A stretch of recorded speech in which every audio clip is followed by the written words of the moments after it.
നമസ്കാരം. തന്റെ ജനനം ദൈവഹിതമായിരുന്നു എന്ന പരാമർശവുമായി രംഗത്തെത്തിയിരിക്കുകയാണ് പ്രധാനമന്ത്രി നരേന്ദ്രമോദി.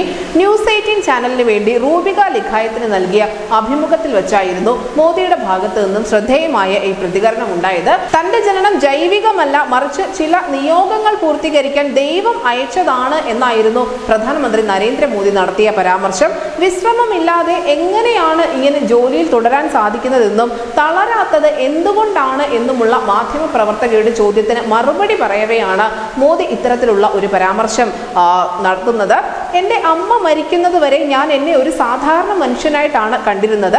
പക്ഷേ അവരുടെ മരണശേഷം തൻ്റെ ജീവിതത്തിൽ നടന്നതും നടക്കുന്നതുമായ എല്ലാ സംഭവങ്ങളും കൂട്ടിയോജിപ്പിച്ചപ്പോൾ താൻ ജീവശാസ്ത്രപരമായി ജനിച്ചതല്ല എന്ന് മനസ്സിലായിരിക്കുന്നു. ഭൂമിയിലെ തൻ്റെ ജോലി പൂർത്തിയാക്കാൻ ദൈവം തന്നെ അയച്ചിരിക്കുകയാണ്.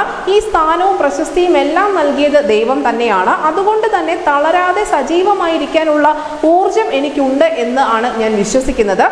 ഞാൻ ദൈവത്തിൻ്റെ ഒരു ഉപകരണം മാത്രമാണ്. ദൈവം ചെയ്യാൻ ആഗ്രഹിക്കുന്നത് എന്തും ഇപ്പോൾ ദൈവം എന്നിലൂടെയാണ് ചെയ്തുകൊണ്ടിരിക്കുന്നത്. ഞാൻ ഇതുവരെ ദൈവത്തെ കണ്ടിട്ടില്ല. മറ്റുള്ളവരെ പോലെ ഞാനും ദൈവത്തെ വിശ്വസിക്കുന്നു, ആരാധിക്കുന്നു എന്നായിരുന്നു പ്രധാനമന്ത്രി നരേന്ദ്രമോദി നടത്തിയ പരാമർശം. എന്തായാലും ഈ അഭിമുഖം പുറത്തു വന്നതിന് തൊട്ട് പിന്നാലെ സോഷ്യൽ മീഡിയയിൽ മോദിയെ അനുകൂലിച്ചുകൊണ്ടും പ്രതികൂലിച്ചുകൊണ്ടും നിരവധി അഭിപ്രായ പ്രകടനങ്ങളും എത്തുന്നുണ്ട്.